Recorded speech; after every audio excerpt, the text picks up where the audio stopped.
Você está no My News e este é o Sem Treta, o seu programa de debates entre a direita e a esquerda na internet brasileira. Um programa feito para mostrar que nós podemos dialogar sem brigar. Eu sou Leonardo Sakamoto, jornalista, cientista político e bastante xingado nas redes sociais. E este... Eu sou Joel Pinheiro, filósofo e economista. Hoje em dia também, viu, bastante xingado nas redes. É, só o amor nos une. E no programa de hoje nós discutiremos...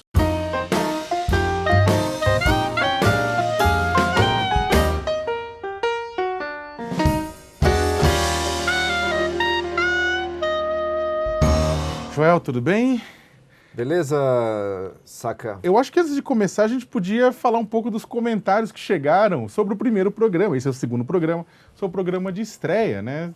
Quer escolher algum? Vamos escolher um aqui, vamos ler brevemente uns comentários só para ter uma ideia da reação do público. Bom, primeiro vamos começar com um positivo para levantar a nossa moral aqui. Bom, assim, autoindulgência. Até que enfim, discussão de ideias, sem a loucura cegante dos extremos. Parabéns pela iniciativa. É isso aí, Costa. Chupa outra polarização. Continua. Esse é o nosso objetivo. Agora vamos para uma outra aqui. Peraí. Ótima proposta de programa. Opa, peraí, ó. Agora tem uma crítica a mim. Oba. Show. My News cada dia melhor. Do Michel Rezende. Joel, tente não interromper tanto o Sakamoto. Saca, desculpa. Não, mas eu achei que eu interrompi ele mais do que você me interrompeu. E essa conversa, às vezes tem algumas interrupções de um do outro, né? Acho que isso é normal mas também. Faz parte. Quem ama interrompe. Ó, aqui também tem outra aqui que, ó, interessante, só que é o seguinte, Joel é de centro-esquerda e Sakamoto com C, Sakamoto com K. É o ápice da esquerda. Eu gostei do ápice da esquerda, eu me senti querido agora. Você não tá na extrema esquerda. Não é o ápice da esquerda. Tipo, tô sobre a carne seca, mas você eu tô sendo chamado de esquerda, tem uma outra aqui que acho que fez a mesma coisa. Desculpe, Joel, você pode até não ser de esquerda, mas de direita você não é. Não precisa ter vergonha disso. Você tá certo. Olha, por que eu me digo de direita? Por que eu sou, na verdade, de fato, de direita?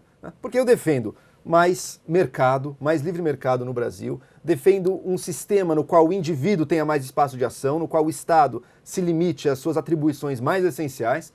E, além disso, defendo também que a mudança na sociedade deva ser feita de forma gradual, de forma negociada, ou seja, um conservadorismo das instituições. Eu não acredito, mesmo com instituições ruins, eu não acredito em arrasar tudo para começar do zero. Eu sou um conservador nesse sentido, além de respeitar também, posso nem partilhar muitas vezes individualmente, pessoalmente, mas respeito muito as tradições espirituais e morais da população brasileira e acho que a mudança não deve ser feita tentando, digamos, converter pela militância a população. Eu sou um liberal nos costumes, digamos assim, mas também não acho que a gente tem que lutar pela tolerância, muito mais do que lutar pela aceitação total de toda a população de uma nova moral, porque simplesmente não vai acontecer. Olha, eu sou de esquerda, eu concordo com o Joel com relação ao respeito às liberdades individuais, com relação ao respeito à dignidade humana, com o processo de que é claro que não vai ser, nem ele nem eu somos revolucionários de direita e revolucionários de esquerda, sim, existem as duas coisas, né?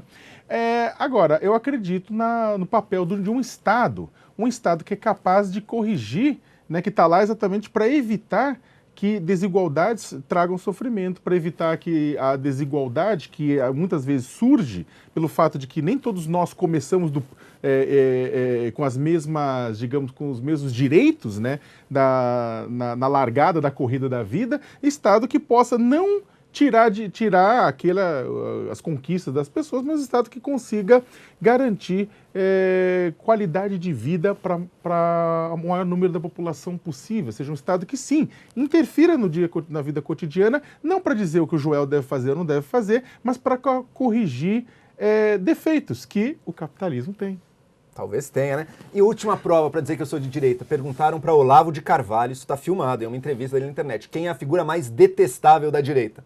Quem que ele citou? O primeiro nome, Joel Pinheiro da Fonseca. Se Olavo de Carvalho afirmou que eu sou de direita, parece detestável ou não é outra discussão, mas eu estou na direita. O Olavo disse que eu sou o mal, ponto.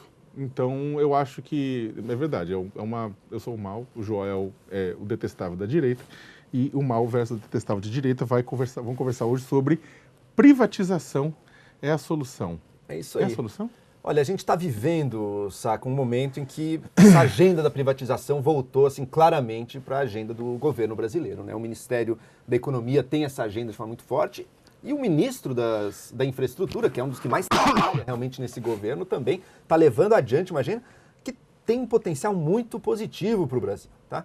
Primeiro, porque o Estado brasileiro já está sem recursos agora, tem coisas que só o Estado pode fazer, ele precisa focar nisso agora, e não é papel do Estado estar bancando também um pouco de empresário com empresas que, algumas, não têm lucro, são deficitárias, geram custo, ou seja, tiram capacidade do Estado de investir, de fazer o que ele precisa, e outras que até são lucrativas e que por isso mesmo podem existir no mercado. E por que não existir no mercado? A gente acabou de ver, por exemplo, a privatização aí, não foi nem integral, mas foi de uma boa parte, o Estado deixou de ser o controlador da BR Distribuidora, né? Que é da Petrobras, e o Estado privatizamos, aí venderam aí cerca de um pouco mais de 30% das ações da empresa. Isso já gera recursos para o Estado fazer coisas e a empresa só aumenta a capacidade dela, a eficiência dela. Por exemplo, agora, ela não vai mais precisar comprar equipamentos em regime de licitação, que era uma coisa que atrasava a empresa e que não está de acordo com as práticas do mercado. Olha, eu acho que eu não sou o tarado da estatização, mas eu também evito ser tipo maníaco da privatização. Eu acho que há empresas e empresas. Eu acredito que há empresas que são importantes para ficar do ponto de vista estratégico no seio do Estado, para servir inclusive como instrumento, ajudarem como instrumento de regulação, né? Regulação de preços, regulação de produção, para que possam ir a fazer determinadas coisas que as empresas privadas não têm interesse de fazer. Uma coisa bem clara era no passado a questão da expansão da telefonia, que havia lugares que não tinham interesse nenhum, e aí as empresas privadas não teriam interesse, as empresas públicas iriam, né? Por quê? Porque aquilo não dá necessariamente lucro e, vamos ser sinceros, nem sempre aquilo que dá, nem só aquilo que dá lucro é bom para a população. A população tem direito também de ter serviços públicos de qualidade, serviços públicos garantidos, né? Independentemente disso. Então, há algumas empresas em situações estratégicas que muitas vezes a busca pela lucratividade pode colocar em risco a qualidade de vida da população, como no caso do saneamento básico. Eu não sou contra a existência de empresas privadas no saneamento, mas é importante que tenha empresas públicas até para manter um marco claro. Mineração, petróleo, eu não acho que tenha que ter monopólio, mas eu acho que é importante ter essas empresas para regular esses processos. E outra, para continuar no debate, não significa necessariamente que a empresa privada vá oferecer sempre o melhor mundo. Mesmo a telefonia é um caso interessantíssimo. Antes a telefonia era um absurdo, comprar telefone, vendia o telefone e comprava uma casa, porque as linhas eram caras, antes do celular, tudo isso mais. Houve a revolução do celular, houve a privatização do sistema telefônico brasileiro, né, tudo isso mais. Hoje as pessoas têm acesso ao telefone. Só que isso não significou necessariamente uma telefonia de qualidade a baixo preço.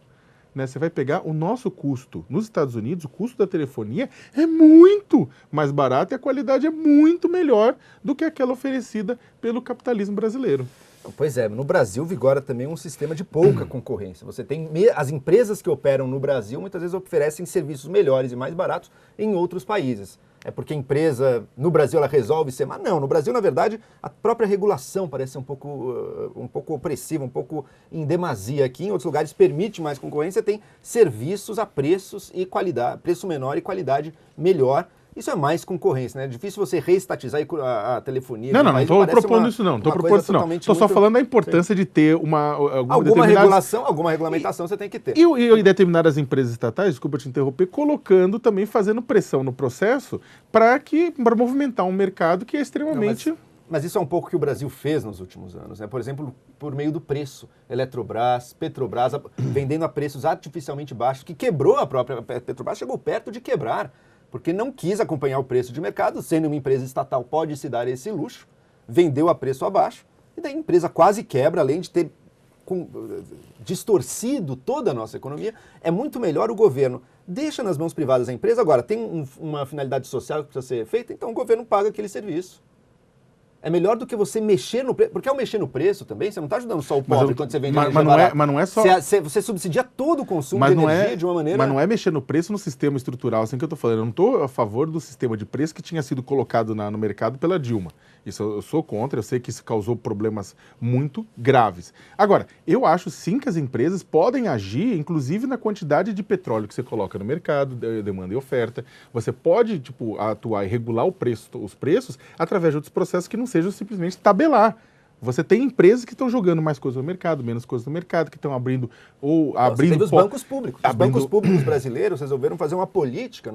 A aí nos últimos anos Dilma, de vamos jogar o crédito para a população, esse é o caminho, vamos baixar os juros na mas não foi o crédito, não foi eles que jogaram o crédito que causou o problema. Você sabe que teve uma resistência, também, claro, mas teve uma resistência muito grande dos bancos privados que operam no Brasil quase como cartel nesse sentido. E mesmo assim não tem uma lucratividade muito melhor que as empresas, não. Você vê, se o Brasil, veja como bancos internacionais, Bank Boston, HSBC, o que eles estão fazendo no Brasil? Saíram do Brasil.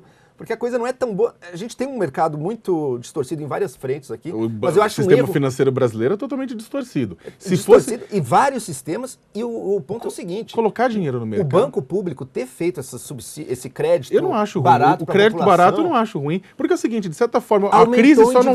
Mas a crise só não foi pior em determinados setores, em determinados grupos populares, etc., porque você teve crédito. De jeito nenhum. Você estimulou artificialmente a economia naquele sentido. Não é só na Dilma, o Lula já tinha feito, já estava jogando o crédito no mercado. Já estava, mas ali teve uma aceleração. Mas você não concorda que em 2008, que colocado o crédito no mercado, incentivado o consumo, foi muito melhor do que aconteceu em outros países do mundo e que a economia flopou? Não, porque eu acho que o Brasil estava surfando em 2008, ainda mesmo com a crise, uma maré bastante positiva nas nossas exportações ali no mundo. Então, a gente não sentiu tanto impacto da crise quanto países europeus, por exemplo, muito por causa disso.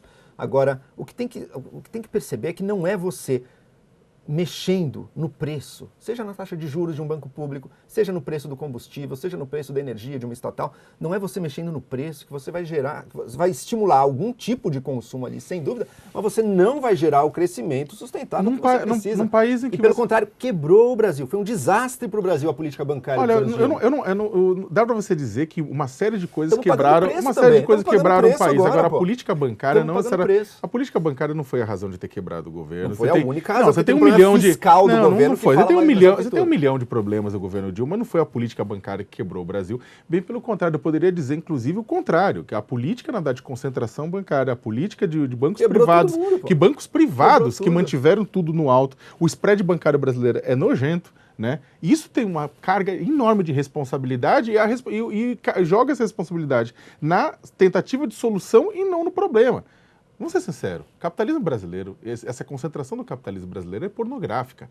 E você sincero, nenhum capitalismo do mundo... Então, mas esse papo... Tudo bem, que a gente tá... Vamos voltar para a privatização. Vamos voltar para a privatização. Esse papo do spread, eu acho que ele erra o alvo um pouco do que é o problema. Mas, enfim, vamos voltar para a privatização. Olha, quer ver um negócio da privatização que é super relevante? Eu acho o seguinte, eu acho que os bancos, que as empresas têm que cumprir uma função. Acho que tem empresa que dá para privatizar, dá para vender, que não faz sentido... A empresa no Brasil tem que trabalhar com licitação, cara. Não tem como... Mas vem cá, a empresa privada também deveria trabalhar com processos... Não de licitação pública, mas processos transparentes de seleção. Mas são de mercado. Compliance. Sim, mas as empresas brasileiras também não fazem compliance. Não, mas tem um grau de eficiência muito... A BR distribuidora, embora seja a maior do Brasil, é a menos rentável.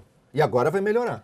Olha, agora, porque o governo não está mais controlando. A questão é a seguinte, você acha que determinadas empresas, a função de determinadas empresas é simplesmente gerar renda para os acionistas ou elas têm uma função estratégica também?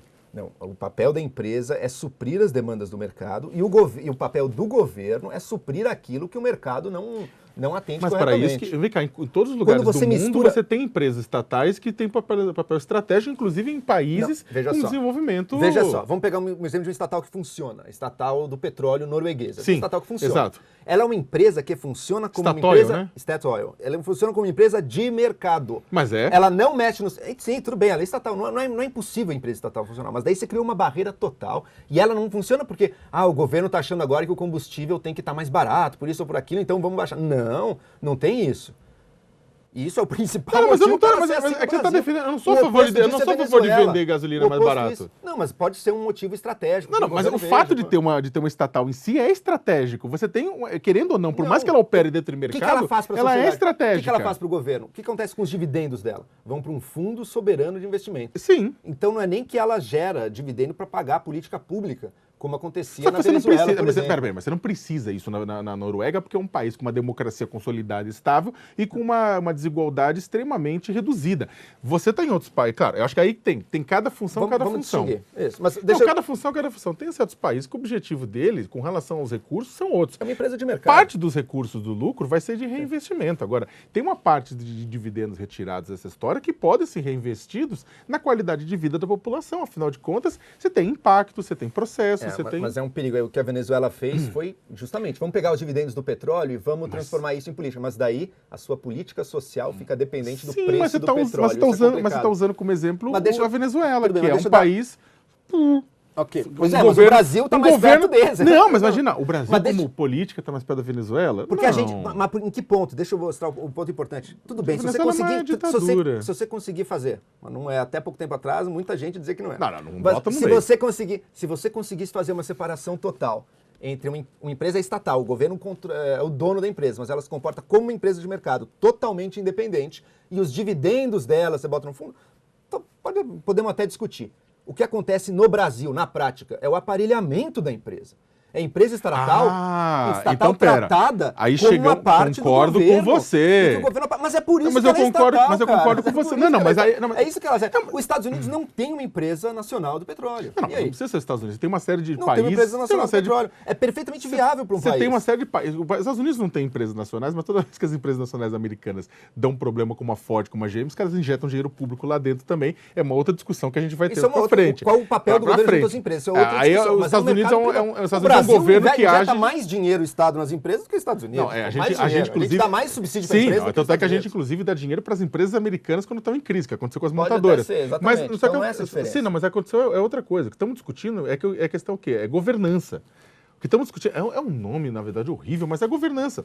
O que é o quê? Por exemplo, você vai pegar o quê? A governança da... Vamos pegar a democracia alemã. A democracia alemã, quando você muda o partido no poder, não muda centenas de pessoas, recontrata um monte de gente, etc. Você tem uma burocracia estável, que é avaliada de tempos em tempos, que pode, inclusive, ser demitida, tudo isso mais, e muda um grupo pequeno de pessoas.